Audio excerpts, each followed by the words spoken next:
So we are now live, so we can go on ahead and take a minute to share onto our pages. Okay.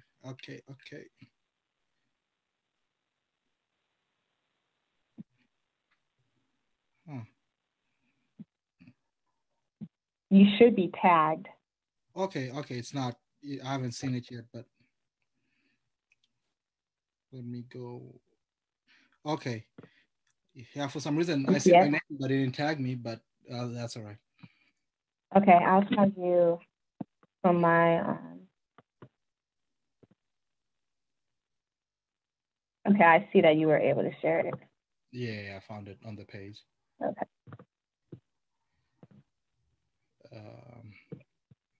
Okay, one more.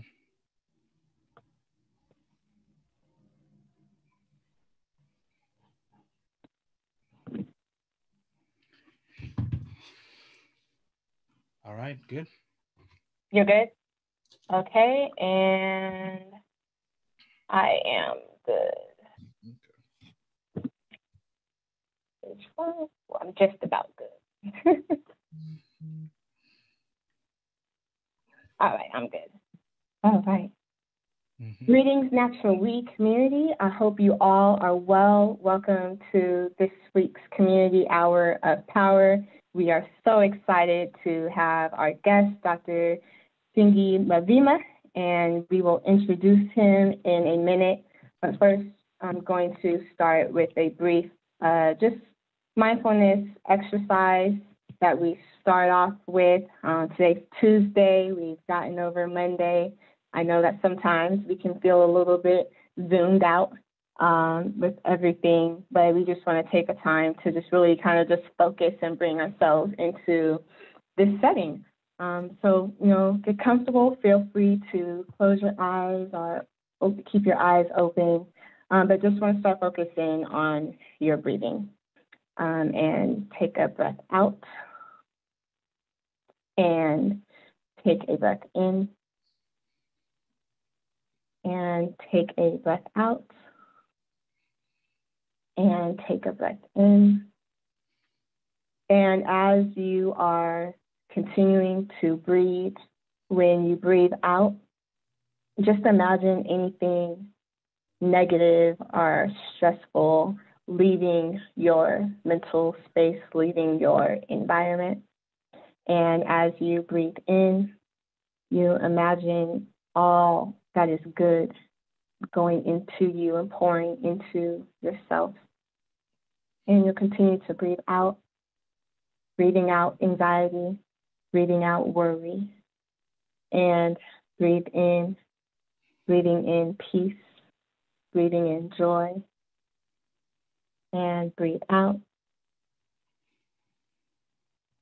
Breathe in discouragement, and breathe in, breathing in encouragement. And as you continue to breathe, I'm going to just read a couple lyrics from a song by Tasha Page Lockhart called Why Not Me? And the lyrics are, excuse me, just continuing to breathe. It says, "This is my moment. There's no turning back. It took me a while, but I have no regrets. I've given my all, let go of the past. I'm not going to break, and I won't be afraid. This is my moment. This is my time. Just move out my way, because I'm not backing down.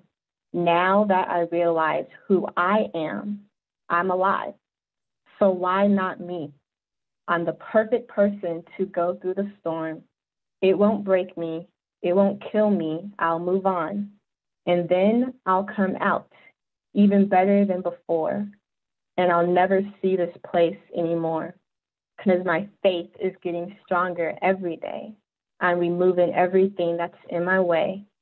And the fact that I survived another day makes me say, why not me?" So we're going to take a big breath out. Every single negative thing that's impacting you, right now, in this moment, in this season. Just breathe it all out, a really big breath out. And a deep, deep breath in of every good and perfect thing, light, positivity. You're just going to breathe it all in. And when you are ready, go ahead and open your eyes, come back to this place, this moment. And coming back to this place and this moment, knowing that you are more than well, knowing that we are more than well. And I read Why Not Me, those lyrics, because I think sometimes we forget that, yes, we have challenges, and yes, this life is sometimes a little bit hectic, but we got it. We got it. We're the perfect people to go through our life journey and fulfill our purpose and our destiny. And there is no turning back. There's just moving forward, and we learn the lessons, and we know that we will be okay, that we will rise up, and our faith will get stronger as we move from challenge to challenge. Our faith gets stronger and stronger, and we know that we can make it through anything. There's a Mariah Carey song that says, I can make it through the rain. And sometimes we need to remember that it's through. We're not stopped. We're not stuck. We're going through. It's passing through, and we get closer to our purpose, our destiny, our desires, our goals, and our passions. So I just hope that encourages you. So welcome once again. We are going to hop right into our hour of power. We are welcoming Dr. Shingi Mavima, and I'm just going to read a little bit of his bio. Dr. Mavima is a graduate of the African American and African Studies program at Michigan State University. Born and raised in Zimbabwe, Mavima has published 2 poetry anthologies called Homeward Bound and Mirage of Days of Old, as well as 1 novel, Pashena. He is also the co-founder and executive director of CLUBHOUSE International, a nonprofit organization dedicated to working with the Zimbabwean primary school students in community building projects. And he is also an assistant professor in the history department at the University of Toledo, Ohio. Dr. Brother Mavima, welcome. Thank you. As you see, I'm excited to have you. And I know it's a little bit late in Ohio, so we're going to jump right in and let you introduce yourself in your own way. Thank you so much. Thank you very, very much. I'm so honored to be here on this platform. I've been following this platform for a couple of months now. And let me just say this before I introduce myself. That exercise we did in the beginning is a lot harder than I thought it is. Breathing, right? But it was only a couple minutes. I felt like we did that for like 15 minutes. So, but I probably have to get used to it, right? It felt really good. Yeah. Though, so I really, really appreciate that. I'm glad you liked it. Yeah, the name is Shingi Mavima. Like you said, I was born and raised in Zimbabwe. Spent the first part of my life in a city called Mutare. It's the eastern city in Zimbabwe that borders Mozambique. And that's where, when I talk about Pashena, that's that part of life. Then I moved to the capital city, Harare, for high school. After which I moved to the US for college. I attended college in Michigan, Grand Valley State. Then went to Penn State for master's before my doctorate at Michigan State. And I'm just glad to be here. At some point, that I think it's now been 9 years. We founded the organization CLUBHOUSE International as a way of giving back to kids in my old neighborhood in Mutare. So we try to stay consistent with that every term. So 3 terms a year since 2012, we've sent at least 10 kids to school in those places at least. Things have been a little bit disrupted now with COVID, which impacts us on the back end with fundraising, but also the kids have not been back to school. So we're trying to figure out other ways in which we can reach out to them, especially in spaces where they don't have access to the internet like we do. So we're just thinking through things like that. But yeah, that's a little bit about me and the things that I'm into. So That is great. So you got here 9 years ago from Zimbabwe. What was that like? You know, a Pan-African man from Zimbabwe now coming to the United States. So how was that transition for you? Man, so just a point of correction. I actually got here a little bit longer than that ago. 13 or 14 years. 2006 I got here. And I was not the, you know, as much as I want to believe I was not the Pan-African person that I am now, yeah? But I did come with being from Zimbabwe, which is a former settler colony with a pretty recent colonial history. I must say I came here with some context of Black-white relationships and the sort of sense of my Blackness in ways that other people who may have not been from a space like that might not have dealt with. You know, I was firmly aware of that. And I came here with this expectation, so maybe I was a Pan-Africanist without thinking about it, that I would fit seamlessly in as a Black person in the US. Well, it turns out that was not the case, right? For several reasons that we've spoken about in terms of some schisms between the communities, and which is why the work of Pan-Africanism is not just some sentimental nonsense. It's work. It's actually, we have to put in work into building that, right? But I came here and I remember we were founding the African Students Union at my undergrad. And I remember talking to the guy who was also Southern African, I think he was Zambian, who was leading that move. He was a senior, or junior, or senior. I was like, oh yeah, should be easy, man. We'll get all these Black people to join, you know, because that's the way I thought. It's like, oh yeah, no, man, that's not gonna happen. We have better chance of getting white people to join than African American. That's, whether he was right or wrong, I think is almost besides the point. But the fact that that was my point of entry to the community, and that's a belief that I had to contend with for a long time. It wasn't until much later in my undergrad years, and increasingly so over the years, as I opened myself up to different communities, and that my Pan-Africanism came into full swing. And the beautiful thing about Pan-Africanism, at least as I live it, is it doesn't only feed my relationship with diasporic Africans, if you will.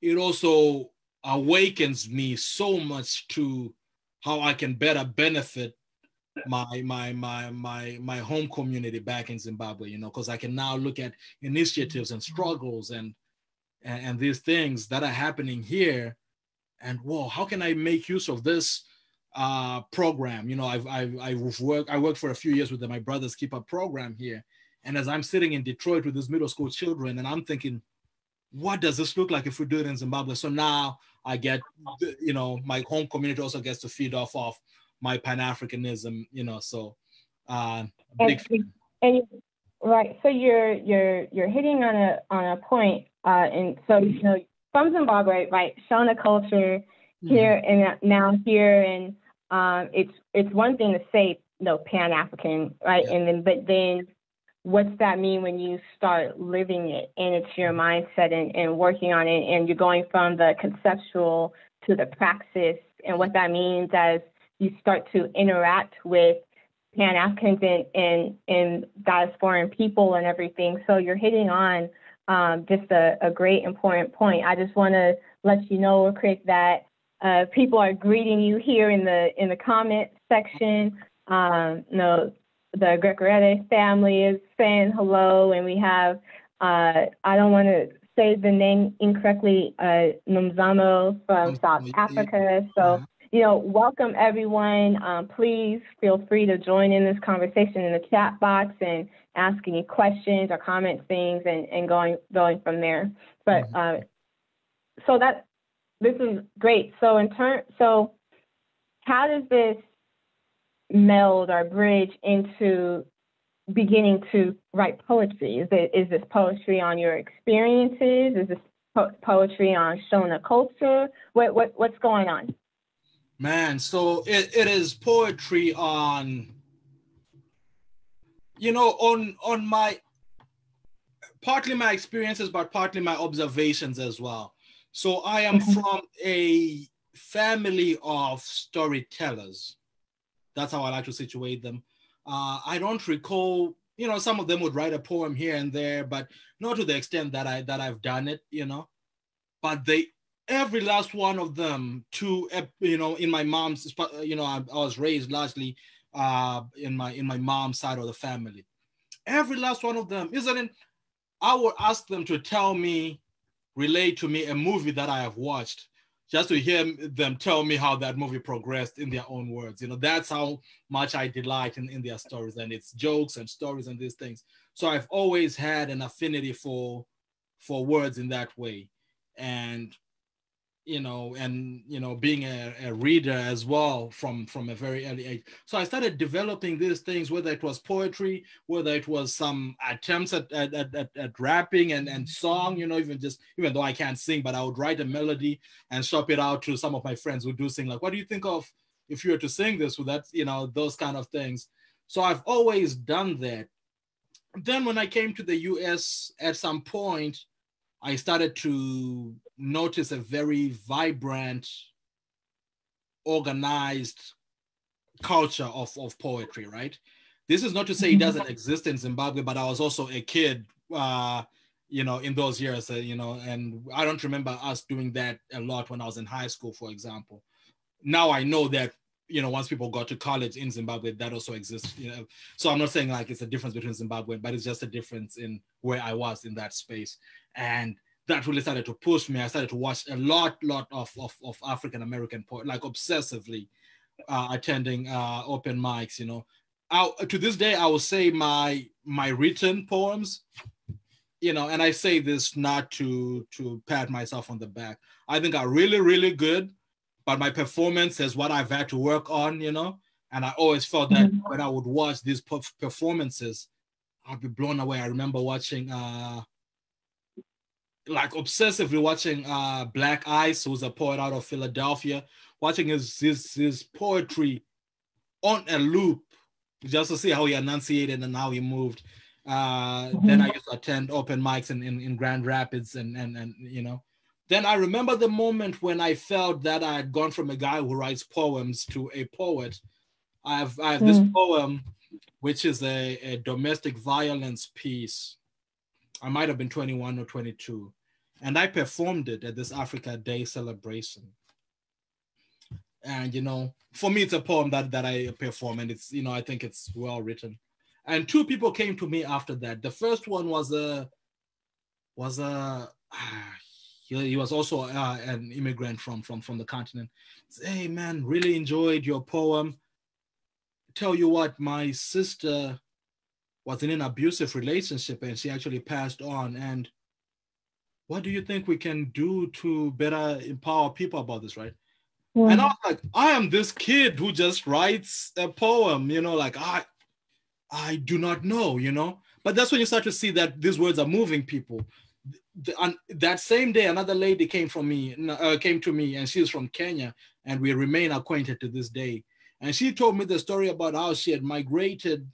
Her husband was already in the US, and she had come here on the promise of, this is the come up. She came with the kids, only for her to land here, and it turns out to be very, very abusive, physically abusive. And she was telling me that she had left him and she had finally gotten into college, and now she was within that period, she was graduating, and she invited me to come to a graduation party so I could recite that poem because people knew her story, and she felt that it told that story well. And from then on, again, we've been acquainted. It's been 10. So that was the moment when I said, like, okay, these words really move people, right? And that comes with certain responsibilities. And I've been writing since then. And a big thing that I've changed, real quick, a big thing that I've changed is I used to write just to write, a lot of frivolous sort of things. And right now I write less, but I write when I'm very, very moved. I write things that I think are worth looking at, you know. So yeah. And so what's your as you're talking, right? First of all, that's great in terms of it's a good feeling when your work is being validated. And you may not be on a grand big stage, right? But you feel like, oh, I kind of arrived a little bit. Like it makes you feel good. And then it's also humbling when you start to hear how people resonate with your words and the care that you've given. And so, right, I'm reminded of Audre Lorde's, poetry is not a luxury. And Du Bois, when we're talking about, it's not art just for art's sake, but as an African people, there's an accountability with our writing. There's a spiritual, cultural component with our writing, and being able to use our writing to motivate and empower. And so in terms of now you write when you're moved, you're speaking to that. Right. Indeed. So yeah, and so the major themes that I can say have shown up in my writing, sort of to speak to that point, in recent times have been a lot of again, mental health has been a major theme. Again, which is, before we started this, we were talking about how we don't talk a lot about it. And I found myself, because I don't have those spaces, turning to the page, And when I share some of these pieces, I'm able to get conversation going that way. Somebody, people will resonate with that. So that's been a major theme, themes of mortality, which I didn't realize I was obsessed with until I did a take of how much that shows up in my, I think it was a friend, or was it my brother or someone who pointed out, it's like, there is a lot of death somewhere in your work. I was like, I never set out for that, but that's just how I feel that stories are told. And it's not in a morbid way. It's just, sort of this circle of life sort of thing. Then also being more consciously political in a way that is not, and this is not to say like I think it's not good, it's just a stylistic thing, in a way that is very personal, very interrogative of systems, and in a way that I feel like a lot of this poetry, for example, I have a poem that I wrote that's called a letter from a shithole country, which is based on the president's comments about all these countries. And that is a poem that finds resonance in so many spaces, that, I would have written it as like, I'm African and I'm but the number of my Latin American friends who have seen it and felt like, yo, you told our story there, that's, so I try to write in a way that if you are disenfranchised, or if you are marginalized, or if I try to make it as relatable as possible without losing the essence of my own story in it, so yeah. So when did your first anthology come out? The first one, Homeward Bound, came out in 2012. But I've been writing this is a collection of poems. Like one of the things that you hear a lot in music circles is why first albums are usually pretty good is like it takes you your lifetime to write your first album. Then you have from then on to the next year to write your second one. So that's why. So it was work that I'd been writing, I think, from as early on as freshman to sophomore year in undergrad. So, and I was done with my master's at the time, and I was back home being back in Grand Rapids, which is my American home, if you will. I've got family there. And we were just going through quite a bit as a family, and I couldn't find a job to save my life. So I lost myself in putting this together. And I, that one was self-published. It's the one self-published book I had. So I just figured out how to do that using Amazon and Create Space. Had a photo shoot with a good friend of mine who was nice with a camera, and it took us a couple months, and also, I cannot understate this. I also brought in 4 of my Zimbabwean friends who are also poets to contribute. I think they contributed altogether. They contributed 7 poems, 2 each from 3 of them. Then my cousin Rue, she submitted one about the plight of being a young African woman, and it's a beautiful piece called "Uncatered For." So then we put it together as sort of an anthology. In a way, it's 80% my work, then those pieces as well. So it flowed very well. So that was in 2012. Then some folks I had met at Penn State decided to work with me on the second one, which became Mirage of Days Old. This one was exclusively my poetry, and it also brought back some of the poems from Homeward Bound, plus a bunch more that I had written since then. So that comes out in 2015. So that's great. So now here we are, 2020. Now you are an assistant professor of history in Ohio, and you have Pashena. So you've gone from poet, spoken word artist, performer, to now you are writing a novel. So what is Pashena about? How did it come about? Where do you see it situated in your work as a creative author? Man, so Pashena, and also on my wall here, is my definitive. It's a really beautiful poster on your wall. I've been looking at it. So my little brother blew it up for me as my graduation present last year. So I just got to have wonderful. It. So I'm very proud of it. Yes, so Pashena is, I think that would be, at least at this point, is the one thing that I would love to be defined as the guy who wrote Pashena. It gets me so amped, because it is what we call a biomythography, I believe, where it is 90 to 95% the true story of my growing up in Dangamvura Mutare, right? Those few years in the 90s that I lived there.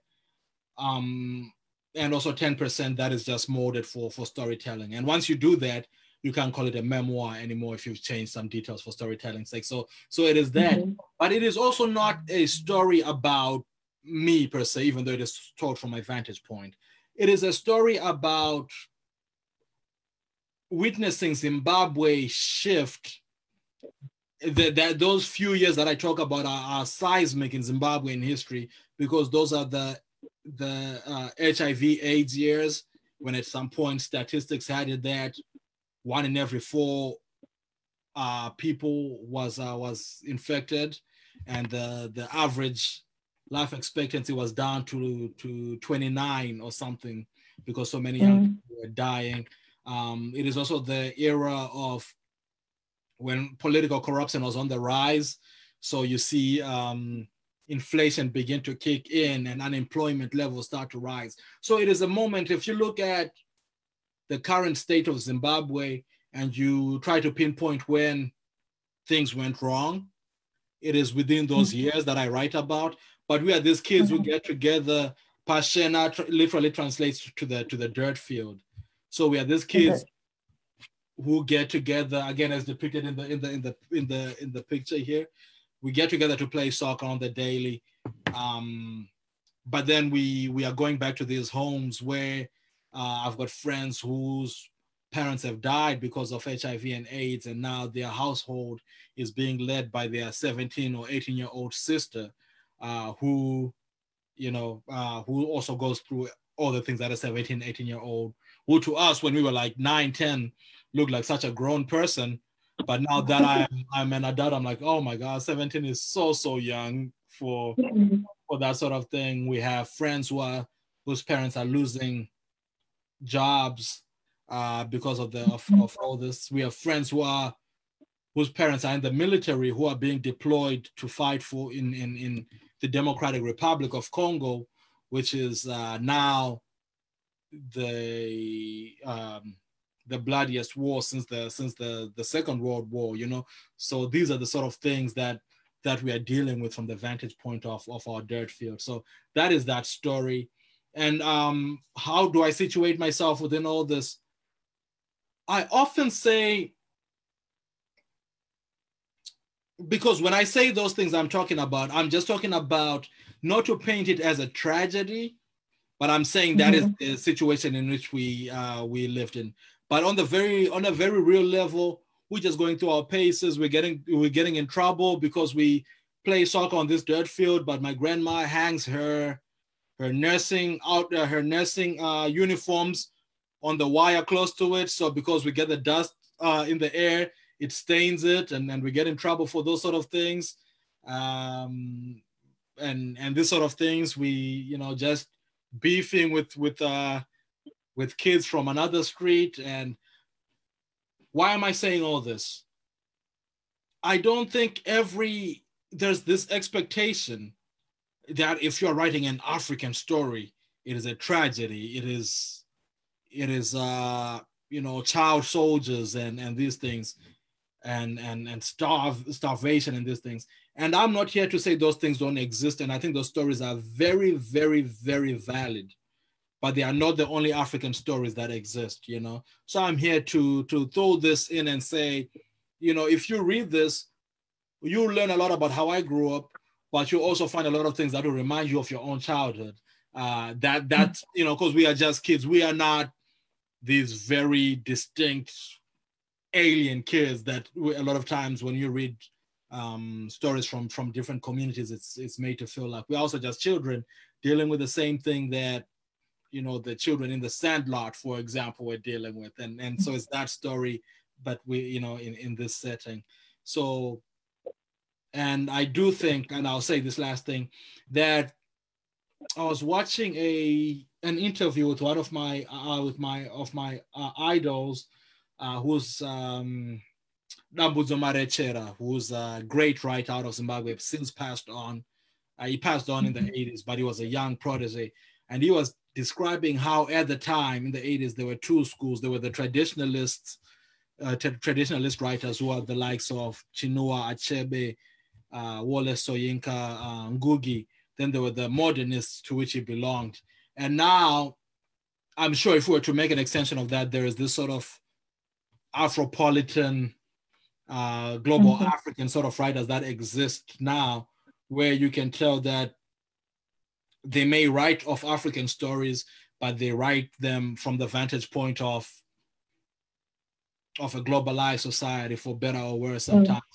And I believe that's the school to which I belong, with the likes of Chimamanda and the likes. Not to say I'm on that level of writing, but I'm saying it is within the tradition that I situate myself, indeed. Right.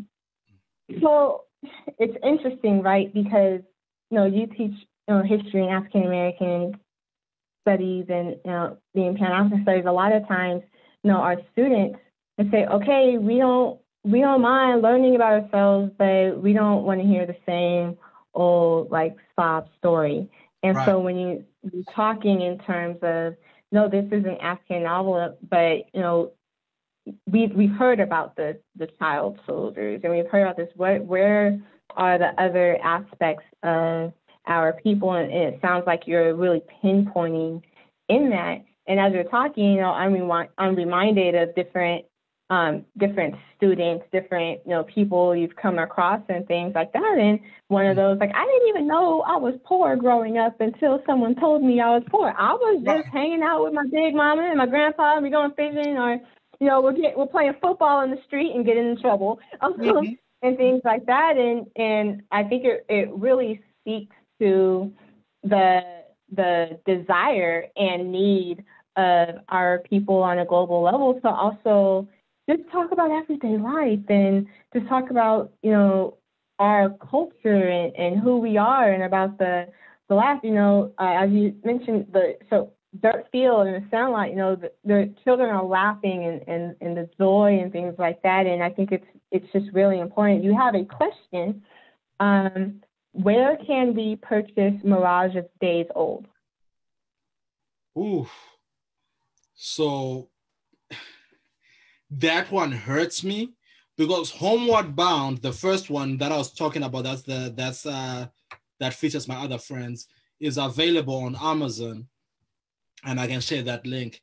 And Pashena is available both on Amazon, but also, and I would prefer if you did this, on my publisher's website, House Capacity Publishing, and I will tell you about why I prefer that shortly. But Mirage of Days Old is actually not available at the moment because unfortunately that publishing house went under. So, I retained the rights to the book, but I just haven't had the chance to get it published somewhere else. Okay. So that's that about Mirage of Days Old. And so to quickly plug in why I would want you to buy Pashena if you can buy it from Amazon and that's easier for you, cool. But if you can buy it from House Capacity, because that's my publisher's website, my publisher, Kiera Jones, a good friend of mine, she's a young Black woman out of Detroit who's founded this wonderful publishing house that's growing. And if you know anything about the publishing industry, it is an old white man's game. So it's interesting to see like a young Black woman breaking into this. If we're talking about equity, this is what some of it looks like.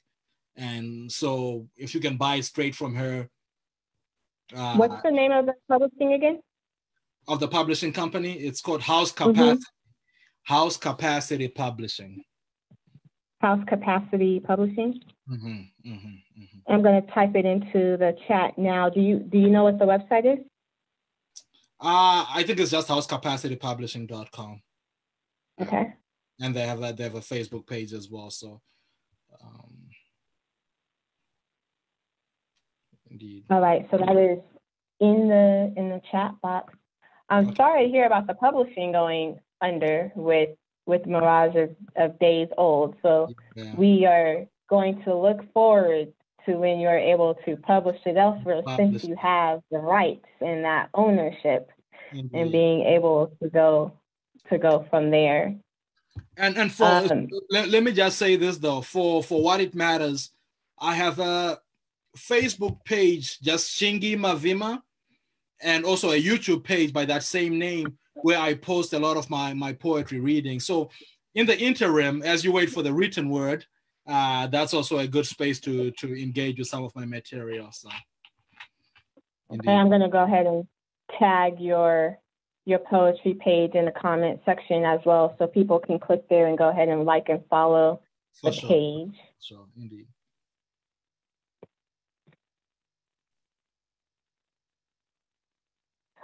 So how do you feel, as I'm wrapping up typing, how do you feel your work empower Black African people? So one of the big things that I do, if we're talking about Pashena, for example, is representation, right? And I don't mean just representation but there is a story published about Angamvura right now. That is insane. That is beyond my wildest dreams when I was growing up, to be able to see my streets spoken about, right? And I think that alone is very empowering. And think about what it does to the psyche, right? To the fact that we see, from a Eurocentric paradigm, we see all the nuances of it, right? Through and through, we see so many movies, so many characters, so many dynamics, to a point whereby something as fringe as situated within whiteness, something like the Italian mafia, I know so much about just that very specific ethnic subculture, right? And we don't know anything about these large chunks of our own lives, So just to be able to see ourselves in these stories, I think is very, very empowering. is very, very empowering. Secondly, my goal has always been, and even with the nonprofit, has always been to create something that is that you can duplicate. I want somebody to look at this and say, I should write about my own community as well. That's how we grow these spaces, right? That's how we grow. Again, you know, I was having a debate. Sorry, I keep going on this tangent. I was having a debate with some brothers today who were talking about John Lewis and Stokely Carmichael, and they were saying, Stokely Carmichael over John Lewis every day. I'm like, have you noticed that we are the only people who are ever forced to choose between our icons? It's always Booker T or W.E.B., Malcolm or Martin. And at the same time, that conversation never happens. We talk about Ben Franklin and Thomas Jefferson. And I've never heard people say George Washington or Thomas Jefferson. You know, it's like all those guys, they go together, you know? And so I say that to say, I want an excess, a surplus of Black stories, of African stories, till all of us see ourselves in one of them, right? So all those stories we spoke about earlier about child soldiers and these things, critical. Keep them coming if that's your experience. But if you're also middle class, you know, Nigerian cat, write that story so we can see it as well. And if you are this kid growing up in the location, as we call it in Zimbabwe, and you play on this dirt field, write that story and let us see you there as well, so that we can really tell our stories in their completion as a global Black community, you know? Right, and speaking to that completion, right, bringing up John Lewis and Stokely Carmichael, first of all, Bill Clinton is not our first Black president, so we should already talk about that and stop claiming someone who helped the drug on, you know, the war on drugs and put our brothers and sisters in prison anyway. But also the disrespect to do it at his funeral. Absolutely. You know. And then I'm just going to read a quote. Stokely, you are a warrior because you dared to stand up and speak truth to power. Stokely, you have been guided by what I like to call the spirit of history. You allow the spirit of history to use you. And there is an old African proverb that says something like, if you care, move your feet. You move more than your feet. You move your mind, your talents, and your skills as a great organizer and a great teacher. We are a better people and a better nation because of you. Thank you, my brother. Thank you, my friend. Thank you, Mr. Chairman. Thank you. Those are the words of John Lewis. And I bring this up in the context of what you're saying about and the discussion and dialogue that you had today, because you know, you're a history professor. I have some historical background with my research. It is so important to look at the words of our elders and our ancestors and how they speak about each other. Absolutely. So while, you know, we can be here in 2020, having not been, you know, in the trenches during those times, and Stokely over John Lewis, but look at the camaraderie they had and the understanding that they had, and understanding their role and their place. And, you know, one of the comments said Marcus Garvey and W.B. Du Bois, not Garvey or Du Bois, and that is so important. As much as we talk about Garvey back to Africa, Garvey was also very conscious in realizing that not everybody was going to go back to Africa. So how do we set up and build institutions here and have the representation? You know, from a psychological background, you look at African and Black psychology, the representation matters. And not only is it just, okay, just put a Black face up there, put an African face up there, but what is being said and what is being poured into our mind and our psyche and our hearts and our spirits and our emotions. And so it is so important to have those representations. I just said, like, I'm looking forward to reading your novel. I'm looking forward to reading, you know, a perspective that is not the child soldiers, but while I also recognize the child soldier still is important, and to be critical and understand that and the passion that goes into that, and being able to make a difference and progress and stop that at the same time. Indeed. And so if you go, you can respond if you want to. No, absolutely. No, I was just really vibing with what you were saying. And, I'll say one more thing about, because I thought that was a very relevant conversation, is that one of the things that I had to chastise these brothers for is the only reason we are having this Stokely, John Lewis conversation is because Bill Clinton said it.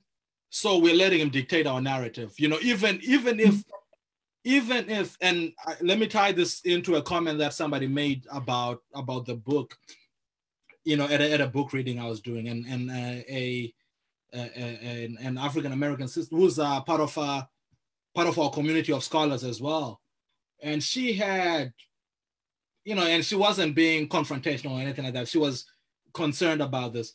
It's like, do you feel that when you put this picture of you and you're dusty and you're showing this poverty part of your, because she knew that I went to high school in a slightly more affluent neighborhood. So why don't you tell that story? Don't you feel like you're playing into the stereotypes by telling this story? And my response to that is the same response, it ties in thematically to how I feel about this. In that, if I tell the story that the Eurocentric gaze wants me to tell, that the Eurocentric worldview wants me to tell, then I have failed as a storyteller. However, if staying away from that worldview, right, is my number one inspiration in writing, I've also failed because they have also controlled how I tell my story, So that's the same thing I say with, if you agree with this sentiment that John Lewis was better than Stokely because Bill Clinton said it, then you're letting him dictate the narrative. However, if you adopt that dichotomy, even if you disagree with them, you have also let him influence how you think about our icons, about our elders, right? Because you would have never otherwise thought to compare Stokely to John Lewis in that way.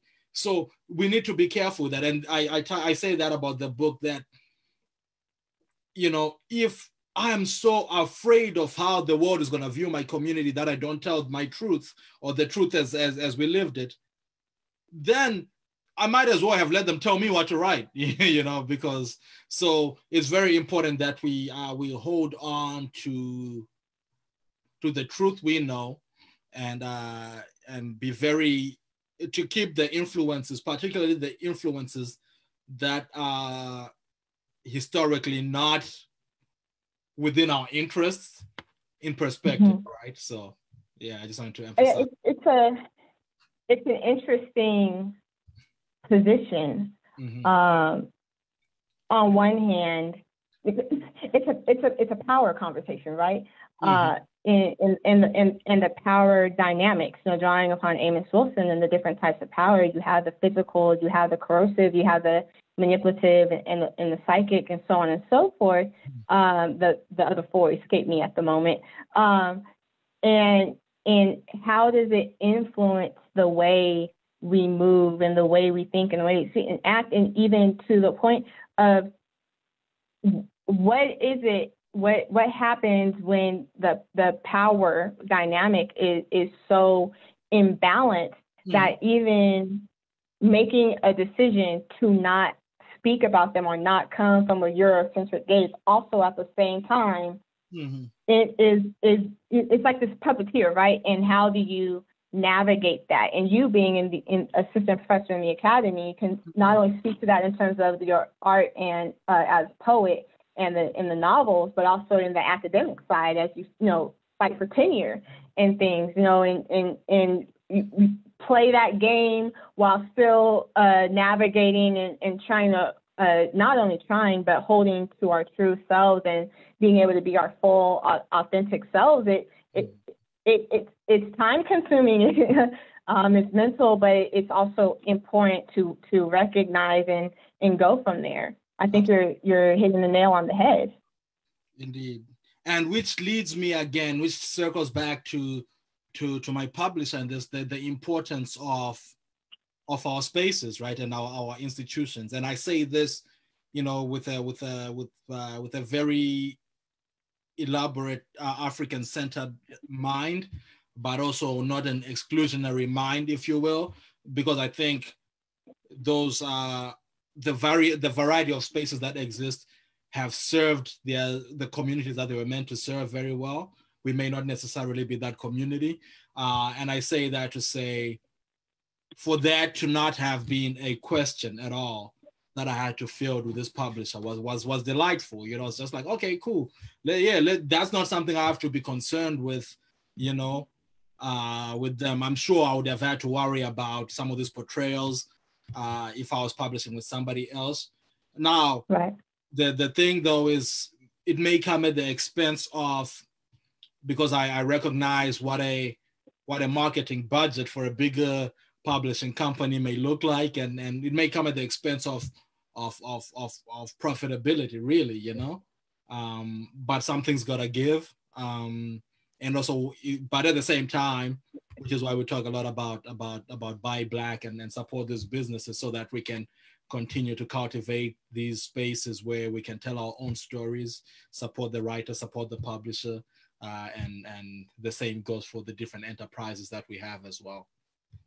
And I think building an institution with the sister with the publishing company, and you making that choice and not really having to wrestle with it, but making the choice to go through her and being it. That's the way we empower, right? That's the way that we bring that power dynamic back to a place that, we have our agency and we have what we need to do. And so, with your nonprofit, with your books and choosing the Black publisher and encouraging us to buy the book through the publisher and not through Amazon, I think is very important. And not only is it very important, but, being able to be proud to say that we are doing it. Mm-hmm. We're in this moment. And it's not just a one-day thing, but a daily thing, a lifestyle, like we said earlier, in terms of having a Pan-African ideology and mindset. It's an everyday thing, and being able to support our own. And so Natural We is very, very happy and excited and proud to be able to support you in your endeavors and being able to talk about your novel and everything. One thing that Natural We will be doing is we will make sure that we highlight your novel in one of our newsletters, and so we can talk about that and making sure, because this is what community is. When Natural We says Natural We community, we're not just talking about over here in LA, but no, you're in Ohio, right? We as a people, as Natural We, our community, where we are able to learn from each other. I'm excited to learn more about the Sona culture, right? One of our board members, brother Dr. Tavengwa Gregorete, is from Zimbabwe, and so I'm always hitting him up like, and going from there, and it's been great in terms of reconnecting and dialoguing and learning and building, and this is what it's about, and you are a part of that. I'm very confident that your nonprofit is going to figure things out, even with the way things are, and so we're excited to be able to support that. For sure. Thank you so much for that. I want to get this. One sentiment in before we close out. With the nonprofit, I just want to say this: that one of the ways that I found that works very well for us, because I find that a lot of times once you are overseas, we try to claim all the agencies. So I really let my people in Zimbabwe set the agenda. We'll do the fundraising here, and where I can advise, that's because I'm an organizer as well, I can, but I really let them lead the agenda. So I might suggest things like, what do you think about providing masks for the community during COVID? Then they'll tell me what's being done and whether that's practical or not. So I think for anybody planning to do work with communities, whether in Africa or here, make sure you keep their voice the main voice. Don't try to impose programs on these communities. That's the first thing I wanted to say.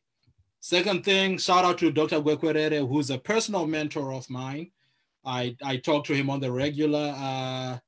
He actually, and if he's listening, hey, Doc, I'm waiting for that paper that you're editing for me. So, you know, just calling him out. Then finally, let me just say this. I would be remiss if I didn't say this, because you may have seen me tag Zimbabwean Lives Matter a few times. So there's this thing happening in Zimbabwe right now where the government has been cracking down. People have been protesting because the economy and things have been, corruption have really been going haywire. So people have been protesting, and prominent figures have been arrested, you know, and it's really been unconstitutional. So prominent journalists such as there's a gentleman named Hopo Chimono and another person whose name escapes me right now. If you've read, as a writer, I cannot let this slide. There's a writer, Tsitsi Dangarembwa, who many of you would be familiar with. She wrote the book Nervous Conditions, which is widely regarded as one of the best you know, African books. Really, I think it made the list of the best 200 books ever written on the BBC. She's fantastic. She was protesting as well, and she got arrested, and other people like that. So it's really been, and the crackdown has just been insane. So building off of the energy of the protest around George Floyd, talk about Pan-Africanism, right? Where a lot of Zimbabweans and other Africans also chimed in with the Black Lives Matter hashtag, outraged about that.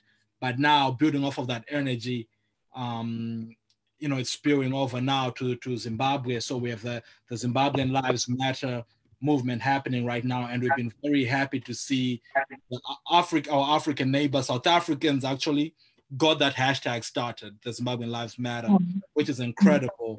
And now I've seen that the likes of Ice Cube have chimed in as well, and other people from the US and the African diaspora are chiming in as well. So yeah, real shout out to the Zimbabwean Lives Matter movement, and we are not letting up with this moment of resistance, indeed. Absolutely, and thank you for educating me on it. I saw that you tagged it, and so went on ahead and, you know, we tagged it as well and on our Instagram and Facebook, and we will make it a point to stay abreast of what is going on, and continue to share and let our people know, our network know what's going on as well. Brother Dr. Tavengwa said, much love, family. I'm still reading your paper, Dr. Mavima. Be done. Much love back to you, Brother Tavengwa. We love you. But yes, thank you so much. And we have a couple comments in the chat box that is saying Zimbabwean Lives Matter, because they do. And so thank you so much for educating on that. Thank you for being our guest. Before I give a couple updates, do you have any last words? No, thank you so much for having me here. And yeah, this is an incredible platform, and I look forward to seeing it continue to grow and thrive. Indeed. Thank you. And, you know, I look forward to when we see each other at a conference again. Right. All of those things. But thank you so much. This has been an honor and a privilege. We appreciate you coming in at, 9 p.m. in Ohio. And thank you, everyone who has watched, is watching, will watch. We appreciate the support. Thank you for those who contribute to our community feeding fundraiser. We were able to raise over $700 that will go towards continuing to feed the community in partnership with Project Feed the One and New Providence Baptist Church. Our next community feeding is August 15th at New Providence Baptist Church from 11 to 1. Some very, very exciting news. Thank you to Pastor Quentin McKinney, who was able to really orchestrate being able to, not only will we be feeding a meal on those Saturdays, but we will also be providing groceries for families. So we will be able to provide groceries for families. One box feeds a family for 1 week. So August 15th, 11 to 1 at New Providence Baptist Church, we will be physically distancing. So we'll just hand the box in, make sure you're in your mask. But thank you. And we'll be back next Tuesday with our Community Hour of Power with Dr. Shanika Bullins. This will be a very important Community Hour of Power as we talk about how do we support our students, our children, our youth in this time of distant learning. We already know that oftentimes there is an achievement gap. And now with online learning and distant learning, how do we ensure that our children get the education and the math skills and the reading skills and everything that they need? But not only do they get those skills, but how do we utilize this time to offer African-centered education for our children? So we will be talking about that with Dr. Shanika Bullins, talking about some upcoming projects that naturally we will be doing to teach our children what they don't teach about us and our people in the classroom. So thank you so much, everyone. We hope you have a great evening and weekend. Thank you again, Dr. Mavima. We appreciate you. Take care, everyone.